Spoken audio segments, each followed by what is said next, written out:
You need to do open houses. You need to go to floor shift. You need to meet 5 new people a day. You need to go to your local events. You need to know the market better than anyone. So if you're sitting at a bar, you know the best $500,000 house, you know the best $1 million house, you know the best $5 million house, etc. And a lot of people just don't do it, nor do they say they want to, but they don't do it.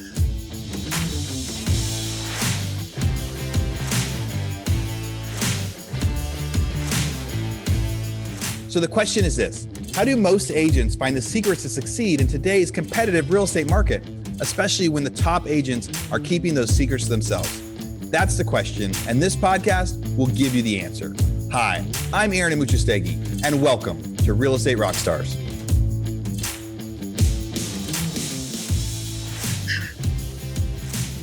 Real Estate Rockstars. This is Aaron Amuchastegui. Ready for another interview today. I get to interview Bo Palazola. He's founder of Nest Seekers Colorado. We were just trying to talk about all the places in Colorado he is and some of the most fun places that people from out here in Austin, Texas get to go visit. So Bo, how's it going? I'm great, buddy. Thanks, Aaron, for having me. Yeah, I'm glad we could get you on here. I know we've been chatting back and forth really for a couple months of trying to It's been some back and forth for sure. I know we were going to do this originally in 2022, and now it's a new year and new reset, and here we go. So where are you calling in from today? I'm actually in the city. I'm in New York for Inman. And then I've got the Nest Seekers Q1 Summit coming up here on the 30th next week. So I'm in New York City for a couple weeks. What's your Nest Seekers Q1 Summit? What's that? It's our Q1, our quarter one. So it's a meetup for all of our agents across the world. So we've got about 1,500 agents now and about 30 offices across the world, one platform, one corporate owned, no franchise. So we get together once a year and try to get as many agents as we can across the world to come to New York City and have a big cocktail party. Cool. Well, we'll jump more into that. When did you become a licensed agent? Yeah, man. So, honestly, tell my story is really something I've been wanting to do. I haven't really had the chance to tell my story to the public and the masses. I've never really done much social media just recently in the last couple of years. Never done many podcasts. I've only, I think, done 2 podcasts. This is my 3rd podcast ever. So again, it's interesting. I do want to tell my story because people come and they're intrigued, and I am motivating people, which I love, and it's driving me more and more because real estate really is my passion and my purpose. But I've been in the business for 5 years this year, actually. So this is my 5th year in real estate. Took it market share in less than 24 months in my market in Breckenridge, Colorado, where I started, and really, the rest is history. It's been quite the journey. I've learned a lot. No mentor, no hand me out, nothing. Literally, got in a U-Haul truck and moved from Florida to Colorado and didn't know a soul in the state of Colorado. And that was in 2012, 2013, and got into real estate, like I said, right 5 years ago this year. All right. So you moved out to Colorado 10 years ago. 5 years ago, you became an agent. And what was it like when you first became an agent? What got you? What made you want to get into real estate? Well, so I'm a people person, and I've always known that right from day one. I moved to Colorado, like I said, literally didn't know one soul, a couple $100 in my pocket. That's it. I got into the University of Colorado to CU in Boulder. So that's actually how I originally got out to Colorado. And it was actually a funny story. So I left Destin, Florida. I grew up in the Gulf Coast and took a U-Haul van to Arkansas, where my grandmother lives, and that's where my family's from. And then stayed there for a couple of days. And I remember the story like it was yesterday. And my grandmother ended up actually coming out to Colorado, helped me move out. It's a pretty funny and cool story. So just me and my grandma and my dog came to Colorado. She got me all settled in. I had met a guy. Long story short, back in Florida in Destin, I grew up in a small beach town on 30A. And I worked at a golf and beach resort there in Sandestin, in that area in Santa Rosa Beach. And I met a guy there, and it was the only connection I had to Colorado. You know, I've always wanted to blaze my own path. I've always been a people person. But I was definitely stuck. I graduated high school in 2011. Took a gap year out of high school because I was running the 4 courses there that when I graduated. So I started working at golf courses in my freshman year of high school. And that put me around people, right? I started as a bag boy, literally just lifting the bags up on the carts. But I talked to everyone, and I made a point to do that. And I got better and better at it. Started developing my people skills more and more, and ended up working, like I said, started as a bag boy. 4 years later, I was running the golf shops and starting and managing all of their tournaments. So they asked me to stay a year after high school. I said yes. And that's when I really decided, like, what am I going to do with my life, right? And at that point, I still had no clue. But I knew business and I knew people, and that's really it. And that's when I started to apply to colleges. And really, the University of Colorado was one of the only ones I got into. I didn't apply to too many. All my friends were going to like Ole Miss, University of Alabama, UF, Florida State, et cetera. Very much Greek life, very much Southern tradition. And I just didn't want that. I wanted to really get away and blaze my own path. And so I chose a school out West Coast, CU, University of Colorado, and ended up getting in. And so really went out there on a whim and rented my friend's couch is how it all started. And ended up only going to school for one semester. So that's something that is important in my story as the beginning. I'm a dropout, so I never finished college. Went to the University of Colorado for one semester, found Breckenridge, and truly the rest is history. But once I moved to Breck, I knew that I didn't want to work a 9-to-5 as far as like a normal traditional job. I didn't want to work in the restaurant business. I was not a retail guy, nothing like that, never had been and never will be. So I was actually driving around one day, just me and my dog, Bogey. I took my dog with me. Like I said, I got him when he was 6 weeks old, and he lived his first year in Florida, and he just passed away in August, but he made it to 12. So I've had him, he was literally with me my whole journey from Colorado to just about 6 months ago. And I was driving around one day with Bogey, and I saw a property management company, and I knew that, property management, didn't know much about it, but I knew that it involved a lot of just self-desire, self-push, because no one's really breathing down your neck. No one's really looking over you because you are out on the job site a lot. I did know a property manager prior and knew he was lazy and didn't really get the job done, but knew that he had a lot of free time, right? And so that's what I wanted. I just wanted someone not to really breathe down my neck and tell me what to do every second of every day.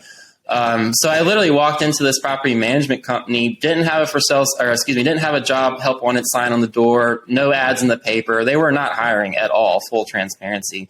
And I remember I walked in there 2 hours later, I'm still there talking to the owner, and he actually created a job position right there on the site for me. It was their first ever assistant manager, and I was a assistant to a primary manager.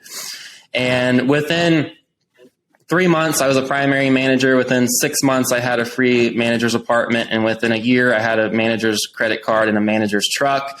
And I was on salary doing the same jobs that he had managers doing for 20 years at that company. And I had got to the top in a year. And it was amazing. And it literally gave me the opportunity to do what I'm doing now. But it all goes back to I leaned into a situation, right? And I valued that relationship, and look what it did for me. It allowed me to stay in Breckenridge, one, and two, really, really understand what I want. I was a bum, definitely when I was property management. Still lost for sure. That's why I'm so blessed that I found my purpose and my passion in my 20s and not my 30s, and I tell myself that every day. But I knew at the beginning that this was not enough for me. And I told my old boss, Rich, that, and he saw it and he respected it. But I was there for 4 years. I was there for over 4 years. I could tell you fun stories, but Rich, my old boss, I respect him to the day I die. And he really did, it's all about, luck, right? And having those breaks, but also noticing those breaks. I feel like a lot of people go through life never truly noticing doors that open for them, right? And then it's the ones that take those little opportunities, stick their foot in that door, and slowly work its way open over time.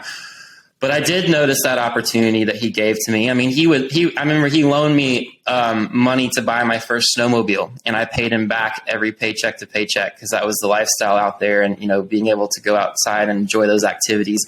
I was real into snowmobiling and dirt bikes, and I had a wakeboard boat, and I had all the toys you can think of.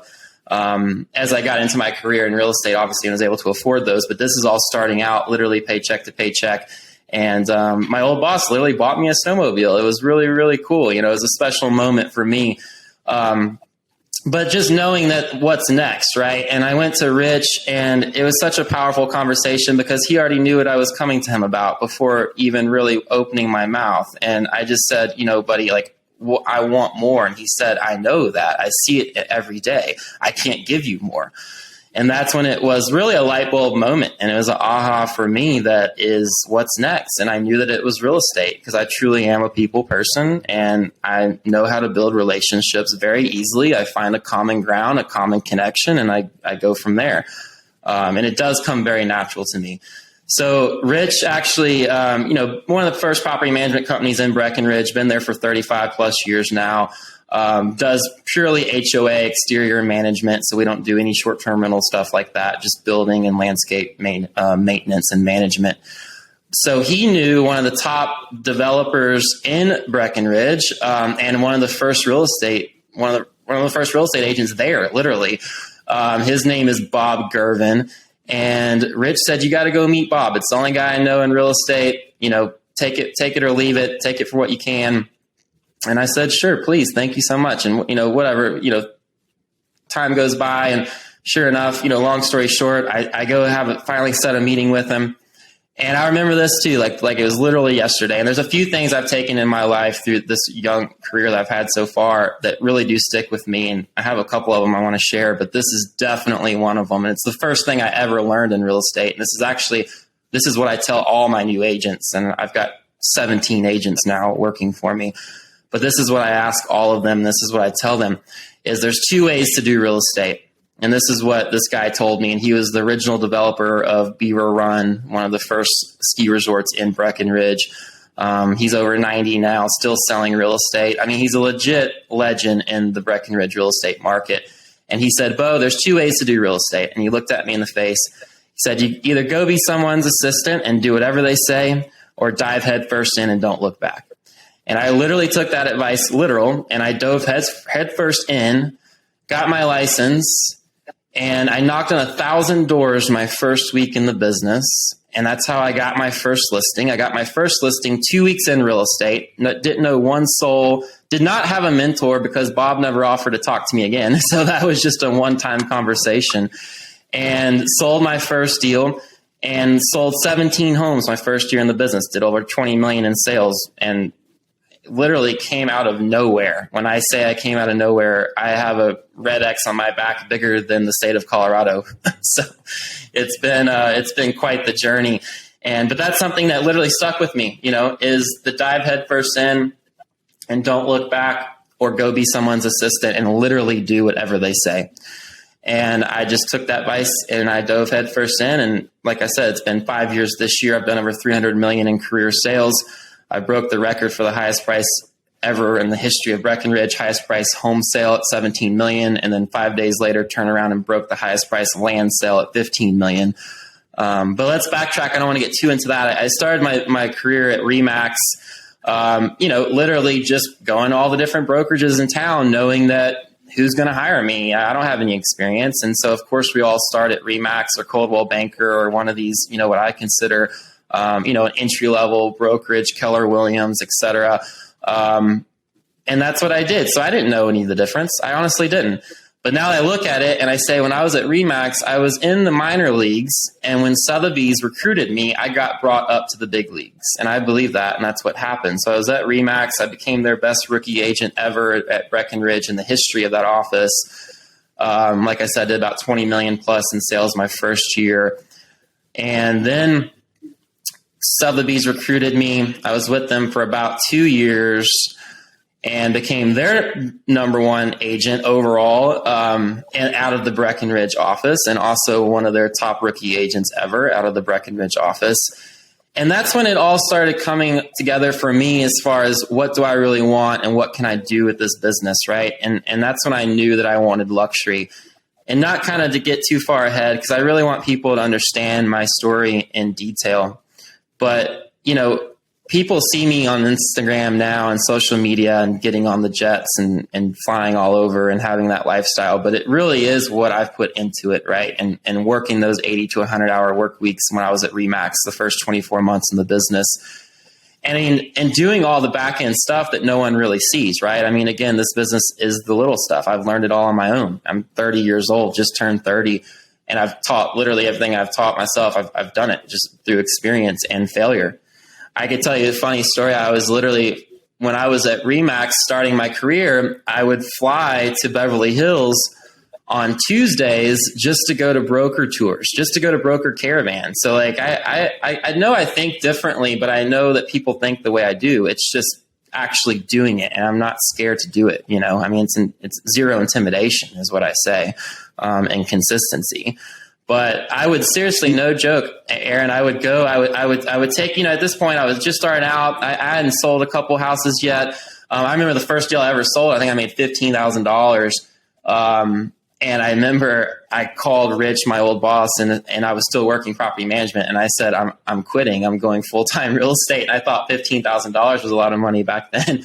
And I remember investing that whole $15K into myself, right? You know, and I would literally fly, you know, commercial from Denver to LAX just on Tuesdays to go to broker caravan so I could meet Sally Foster Jones and Josh Flagg and Josh and Matt Altman with the Allman Brothers and Tracy Tudor and these big names that I would see on $1 Million Listing, you know, just from what I thought was right.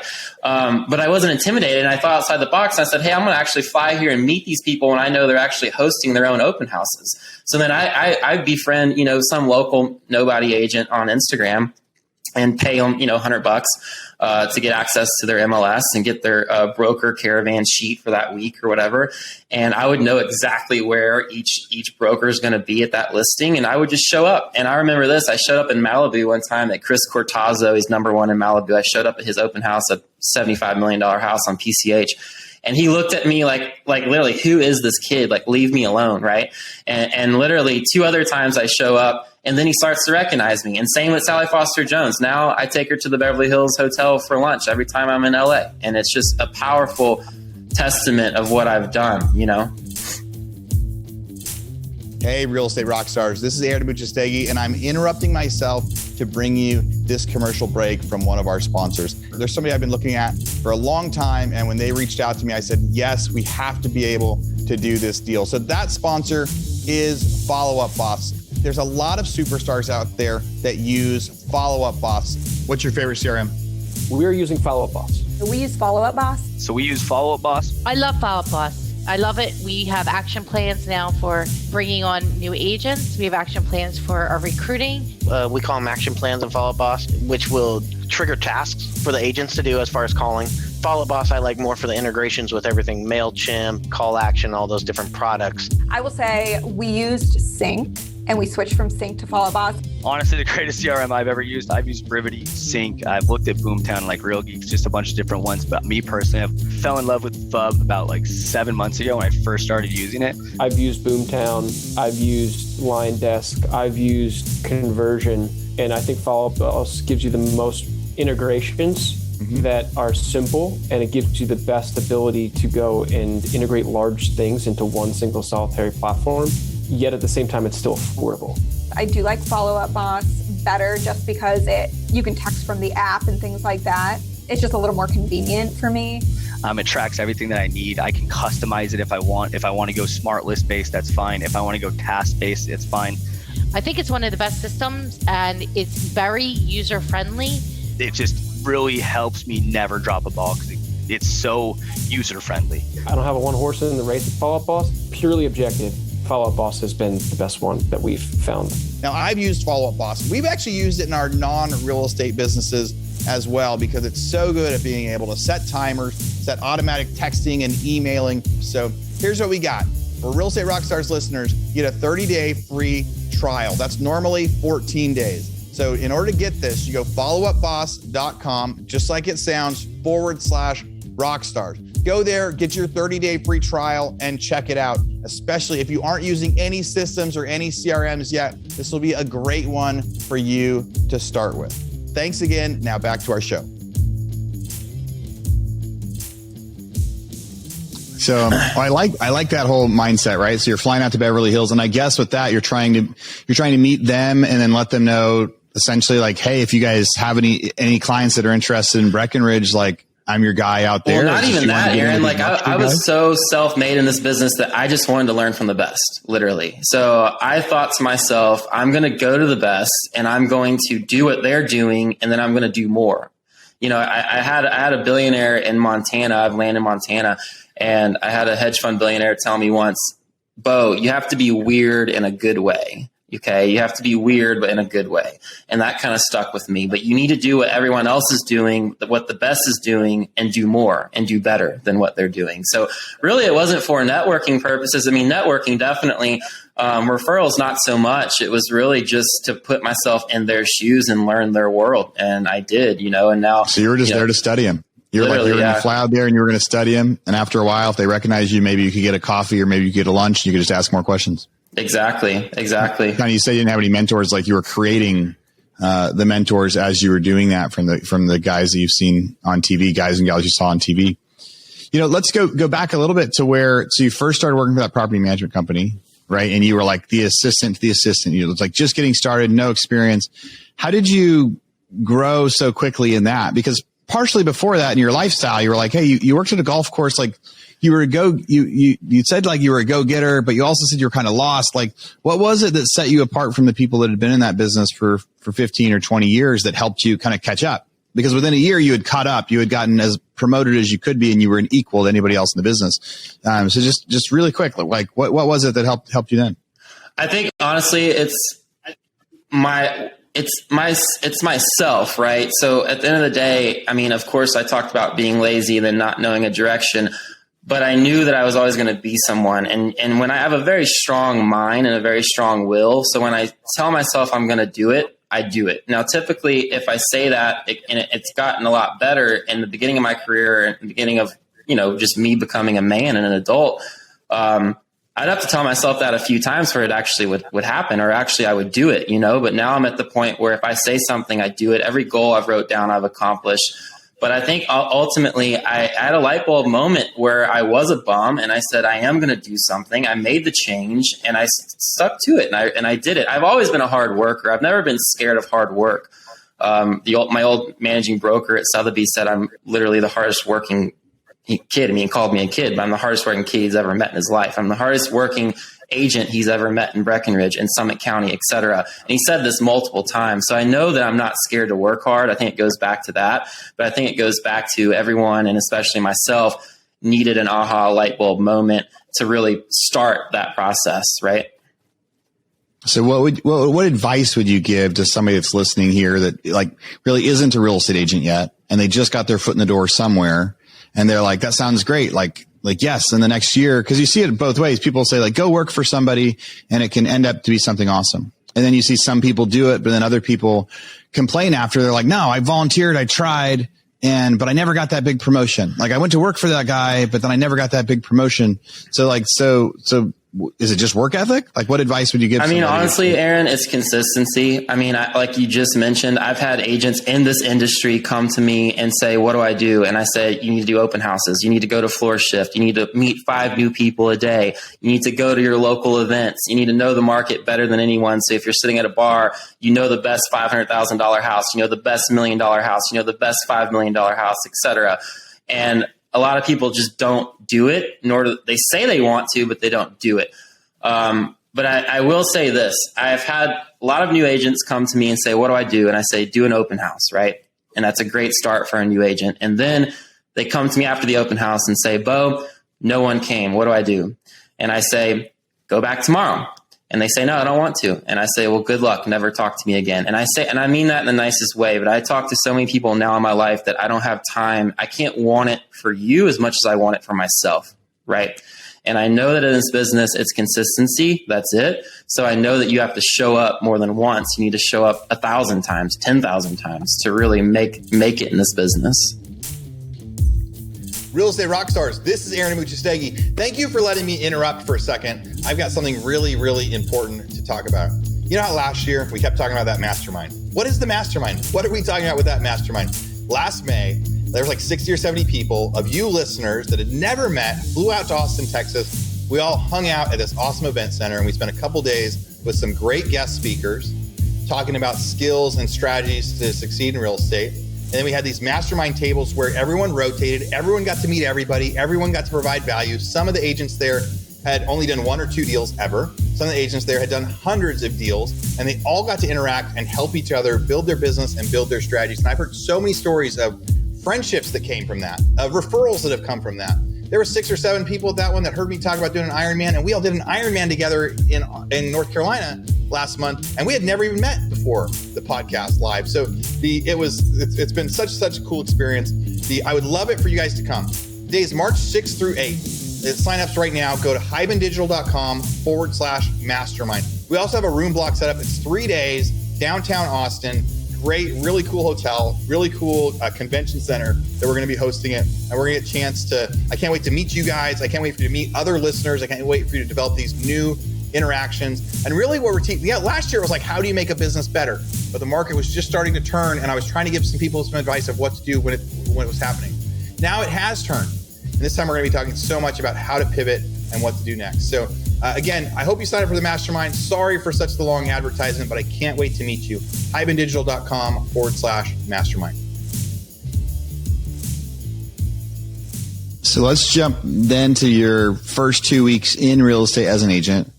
You go knock on 1,000 doors, right? So that means you're pumping out like 150 a day as you're out there. And you had to teach yourself the script. So what was that 1,000 doors like? What was the script that you were using out there, or what, like as an agent today, what should the script be? I mean, I developed an elevator pitch that became so true to me, to where I honestly find a common ground and a common connection to where I don't talk about real estate. I don't talk about money, and I instantly try to find that connection, whether it's you and I just before getting on, coming to Breck, and then talking about skiing, et cetera. It can be something very small. It can be something very big. But typically, if you can just leverage into one common connection and then build off that, that's what's helped me the most. And then really being very confident in myself. So 0 intimidation. I don't get intimidated. I especially do not get intimidated by wealth. But knowing that at the end of the day, you need to talk to as many people as you can in this business, because it's a relationship business. And I've learned, one of my good buddies, Ricky Caruth, and I learned this when I was back in Remax, when he was at Remax, is the relationships over deals. Okay. And that is true, and he says it 100 times a day. I say it 100 times a day to myself. I manifest everything in my life. But I will say that, a deal will pay you one time. I've had that happen. A relationship will pay you for the rest of your life. So when I'm going through this process of meeting people, I obviously have my elevator pitch, who I am, why me, etc. But it comes off so genuine and so real that I've never had someone call my bluff or BS. And I do think too, as agents that are new agents, and it's kind of a catch-22 because I'm saying this right after the fact of being genuine, but also knowing how to fake it till you make it. Yeah. So, I mean, so much of everything on our podcast is giving like actionable tips that someone can go try tomorrow, right? That someone can go try today. So like for someone that's never done, so for someone that's never door knocked before, right? Now they're like, okay, I'm a new agent. If it's just about volume, I'm going to go door knock 1,000 houses like Bo did.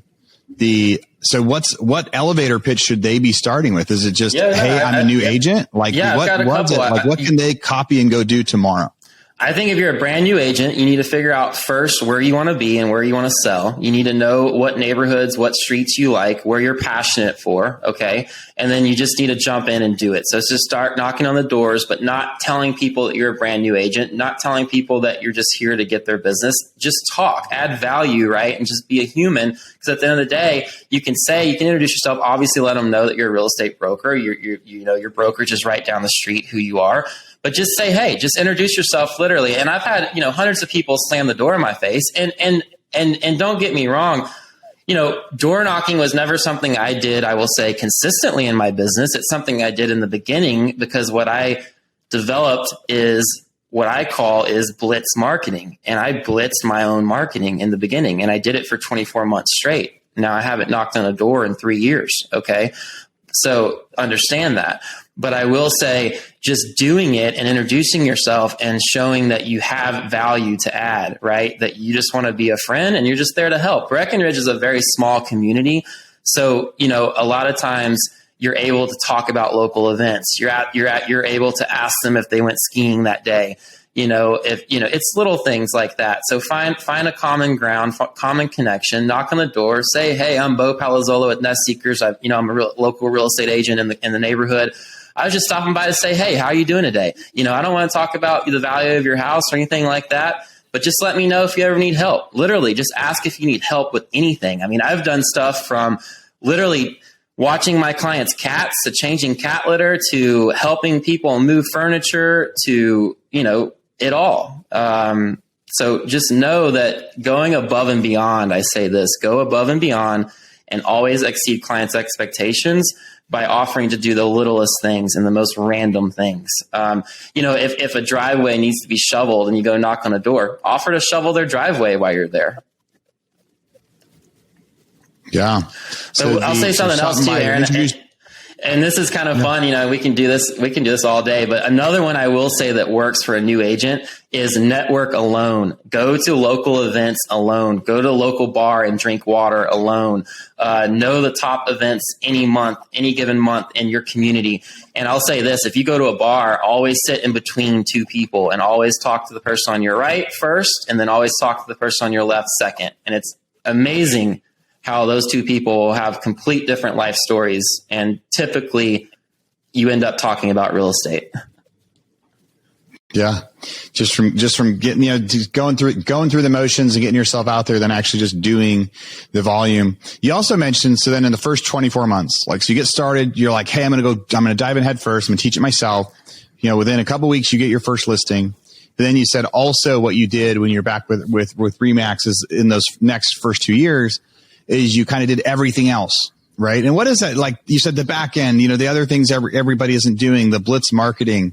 So try to do a little bit of a how-to guide with that too. So now we've also got a couple, some agents listen to the podcast. They've been around for 4 or 5 months. And so they're getting their leads through their door knocking or something else. But now, how do they take that and just throw gasoline on the fire and make it grow? How do they go all out? What's that stuff they should be doing during those first 2 years? Well, you have to lean into every situation. I mean, you know that. I know that. I've been taught that in my early life. I know you've been taught that. You live by it, I'm sure. But leaning into every situation, I tell my new agents, meet 5 new people a day, hand your card out to 5 new people a day, and really lean into every situation. As a new agent, you have to do open houses, you have to do floor time, you have to go to local events, and you have to just show up, right? I know there's stats on that, but you'd be amazed, but I get amazed every day about just not showing up. I have 17 agents now, and I would say a dozen of them are brand new. Okay.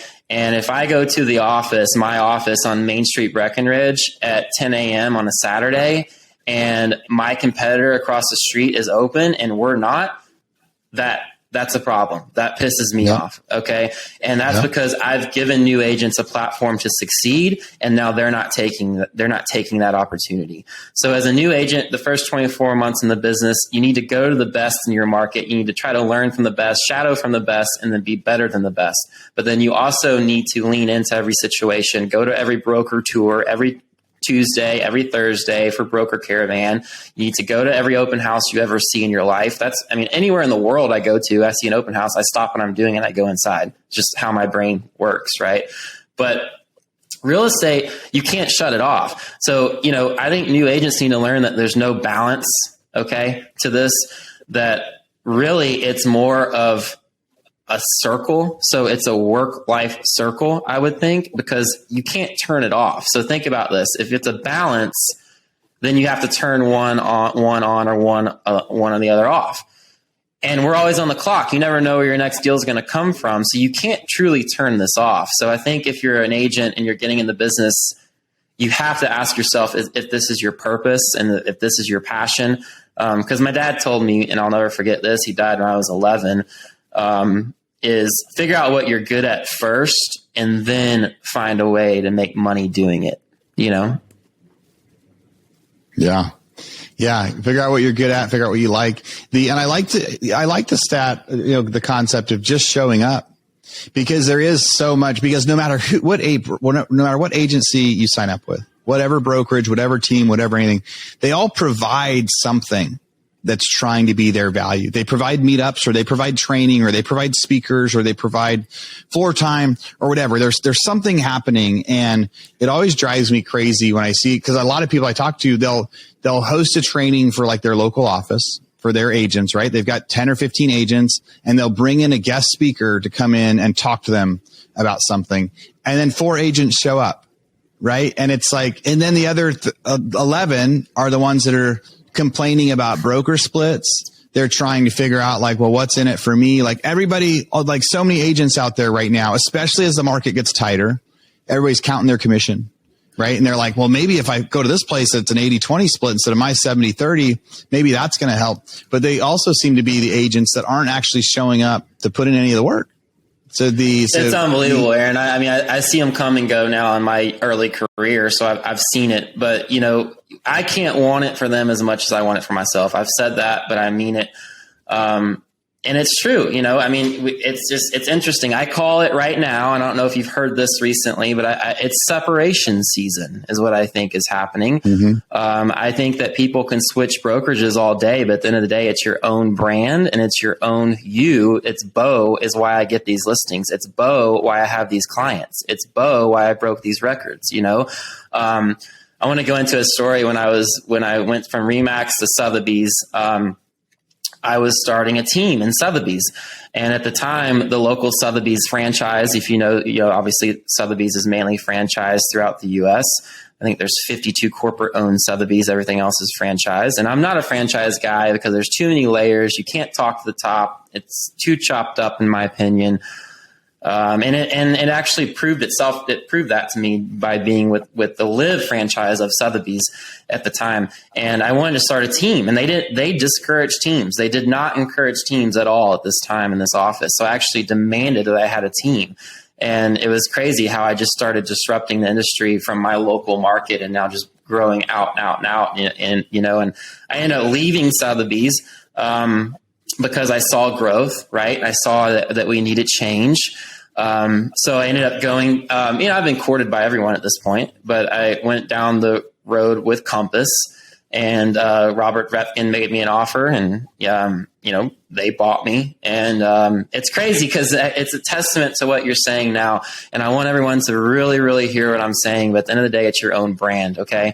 So I took probably about 25 million in active listings off the MLS from Sotheby's. And, Sotheby's did not like that. So they made, all my individual clients email my managing broker directly and say, we want this listing to go with Bo and so. And so they had to individually release all of them. And I remember this. I remember some of these moments I literally will never forget. And they're just so clear and vivid still. But I went to all my clients, and the story really gets good. And I went to all my clients and I said, all right, guys, we're going to go to this new big technology firm, this big tech giant called Compass. It's the new best thing, blah, blah, blah. And they all said, sure, Bo, go for it. We believe you. And I said, okay. So I pulled about 25 million in active listings off the MLS. We were down. We were not active for about a week, which means we could have lost a sale, to be honest. Mm-hmm. And then no BS. I remember this. It was Mother's Day weekend. I took my mother to Florida, our hometown, and one last time before she passed. And it was crazy. Compass Corporate HR, Human Resources, called me and pulled the plug on me within 48 hours of going live with Compass. It was the craziest thing that ever happened. And they just kept saying, you're not a cultural fit. And at that point, I knew two things: sabotage, blackmail. One of those two things, right? I didn't know what else to think, because I'm self-made in this industry. I know I have a red X on my back. I know that I was looking to go into Vail, where there's another agent now that's the founder of that area that's now Compass, that was Sotheby's. So, looking back, a lot of it has come to light, but I still don't have a direct answer. So anyways, not to beat around the bush, but I had all my listings pulled from Sotheby's, and then I put all my listings with Compass off market still, though. So to the public, I was still, a Sotheby's brokerage. I haven't made the public announcement yet, but I'm now Compass, the founder of Compass Summit County, founder of Compass Breckenridge was my title. And they said, no, we're done. We decided not to. It's not a cultural fit. I kept saying why. I mean, I cried. I went out. When was this? This was 2 years ago. This was 2 years ago. And I remember it was crazy. I remember I went down to the beach and I sat there by myself on the boardwalk for like 2 hours. And I thought about everything that I could have done wrong. Right. Because at that point I was kind of second guessing myself. Like, what in the hell did I do wrong? Like, why is this happening? And I couldn't come up with anything. I mean, to the point where I know I didn't do anything wrong. I know for a fact. Right. And so then I knew it was sabotage. I knew it was blackmail. I knew it was something. But I had to hold it together, okay? And so in that moment, I was fired. I don't know, what do you want to call it? I was jobless, okay? And I had 25 active listings, or about 25 million plus in active listings. It was a dozen or so listings. That was in La La Land. I mean, think about this. So now that there's Sotheby's listings, now they're Compass listings. Now Compass pulled the plug on me. Now they're not Compass listings, but I haven't told my clients this yet. That's the big wow here. So then I sit on the beach and I individually call all my clients. I swear to God, I can't make this up. And I said, hey guys, we're not going to go Compass now because I decided it's not best for us. We're going to start my own brokerage, the Palazola Group, and we're going to go with us. And it was just unbelievable, Aaron, how all of them said, Bo, I don't care if you start Bo Real Estate, this is your listing. And that was such a testament to who I am and what I've done. So I went back up to our condo, didn't even tell my mom what had happened. Literally didn't even tell her. I'm the master of shoving stuff down deeper and deeper. I don't show much emotion, never have. Tell you another story that will, prove that, but didn't show any emotion at all, and kept living my life that weekend. Blah blah blah. It was a great Mother's Day weekend on the beach. That following Monday, I literally built my business in 48 hours. On one weekend, I built my business. Got the LLC, got everything lined up, got the logo, etc. Did the whole National Association, whatever we needed to do. And called my business partner, Tom Day, he was my partner in Sotheby's. I had brought him in. He's a real cool guy. And, I was strategic on that as well. I built that business knowing that my mother, and I haven't talked about this, but, I've had a lot happen in that 5 years that I've been in real estate. So, I got licensed in real estate. I've met my now ex-fiance, and had my mother tell me that she was diagnosed with stage 4 terminal cancer and had 6 months to live. All these happened within 2 weeks of each other, which is crazy to think about, but fast forwarding now to where this happened, I built all this knowing that I would want to, two things: step away when my mother passed, which I did, and two, being able to expand and grow outside of Breckenridge because it's not a big enough market for me. But anyways, I brought Tom in, Tom Day, my business partner. I started my team with him at Sotheby's. And I said, Tom, we're starting our own brokerage. He flipped out. I mean, he was freaking out. And what's even more crazy is once Sotheby's found out that Compass pulled the plug on us, they tried to separate us and recruit him back, but not me. I mean, it was so much drama behind the scenes. It was crazy. And now I'm freaking able to talk about it because it's my story. And so we literally on Monday morning started our own brokerage, the Palazola Group, and went live with about 25 million plus in listings, which isn't a bad start. But then what's crazy is that week later, I got a new listing for 17 million. Or we listed it for 18 million. It was the new record at the time in the history of Breckenridge. And not even 5 days after getting that listing, I sold it full price cash. Well, for 17 million, I sold it for 17. We were listed at 17.9, so not full price, but sold it for 17 million cash, 5 day close. It was amazing. And then a week after that, I turned around and broke the record and sold the highest priced land ever in the history of Breckenridge at $15 million.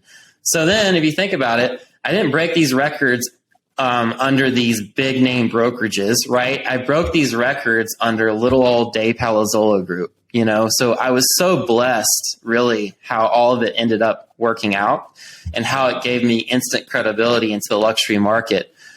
And now, truly not looking back, the rest is history.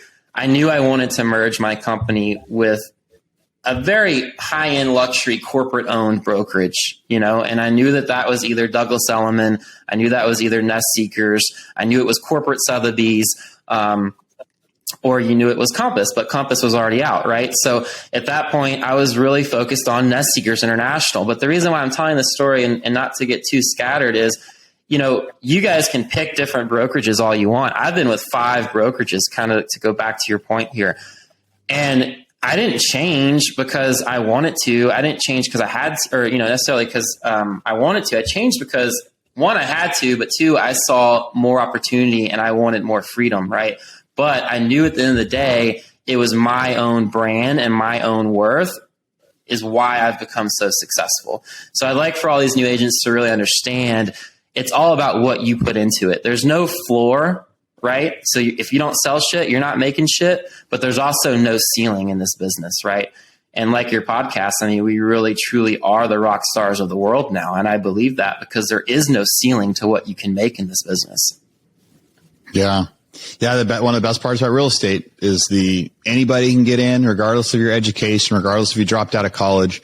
And really, like, whether you're a first year agent or you've been around for 5 years, you could be an agent for 5 years with 5 different brokerages and not do anything, and then today decide, I'm going to work harder this year. 2023 is going to be my year. And there's no barrier that's going to stop you from doing that. Now, there's a lot less volume happening right now. Like, you're going to have to work harder than maybe you would have a couple years ago, but there's plenty of people that are throwing in the towel right now too. So this is the time when, you know, all stars, new rock stars are born. Let's jump into some stats really quick. We only got a couple minutes left, but like, what's your average sales price up there? What sort of volume are you going to do this year, yourself, and, or is it all with the team now, or do you still do some of the stuff yourself? Yeah. So my main office is in Breckenridge, but when I merged with Nest Seekers to be the founder for Nest Seekers Colorado, we immediately went into the whole state, but focused on brick and mortar in Breckenridge, Vail, and Aspen. So primarily just the destination ski resort markets. Average price house in Breckenridge, 1.9, $2 million. Average price in Vail, $4 to $5 million. Average price in Aspen, $8 to $10 million. So it kind of gives you the entry-level price points on our markets here. But yeah, it's a destination feeder market, so it's different. You know, none of my clients live there full time. My clients live in Texas, Austin. My clients live in Miami, Florida, New York, Chicago. So it's important that they know my name and face before they ever come to Breckenridge to ski or ever come to Vail to ski. And that's what I really have done best. But, you know, stat-wise, 2021, I want to talk about was my best year personally of my career, over 100 million in sales. And then last year, guys, I mean, just to be real, you know, transparency, I did not do 100 million in sales, and it was my worst year of my life. Not career-wise, but, you know, in my personal life, I lost my mother, I lost my dog. I went broke financially because I merged my business and I've spent a lot of money and I've learned financial freedom. Right. Obviously comes with learning financial freedom and learning how to manage your finances. I've literally built this all on my own. No mentor, no hand me out. When I say that, nothing. I was literally living in my truck in Breckenridge to making my first $1 million in that town. So, you know, I learned it all on my own, and I would like to just try to help people and explain, you know, my journey to try to motivate really. But this year we're on track to do 200 million. You know, we've already done over 25 million on the year, so we've had a good year. But I do my volume. I am doing it as a team volume now. So our team goal is 200 million. My personal goal is 100 million. So I still hold myself accountable for 100 million plus every year as a single agent, and that puts me in the, you know, that top, you know, hopefully that top 5% or so of the agents in the nation. And it's kind of crazy too to kind of wrap up, but you know what I've done is freakishly crazy, to be honest, knowing that I don't have any systems. I don't have a CRM. I just started doing all this stuff. I was writing it down on sticky notes, guys, for the first 3 years of my life. So, it's crazy to think that probably the business that I've lost. And that's just being real, but we're finally putting those systems into place for 2023. And this will be my best year yet. And I'm truly excited for it. Yeah, I love that. I love so much of that and of your story and work ethic, right? You talk about in your very first story of just being willing to show up and being willing to do everything. Like that's why you're able to do stuff even without all the systems. And yes, and you can say, imagine when I put the systems in place, how great it's going to be. But agents out there, if you're listening, there's so many times we can make excuses for why we can't do something. Right. Or we need to set up the CRM first, or we need to so many people do ready aim, but they never shoot. Right. And bro, I just so much time. All I do is shoot. Right. You just got to shoot. You just got to take action, because otherwise people are setting up the CRM and they're setting up this when they're trying to find the perfect script. You're like, I'm just going to go start knocking, and by the 100th house, I'll know the perfect script because I'll know what conversations worked and which ones didn't.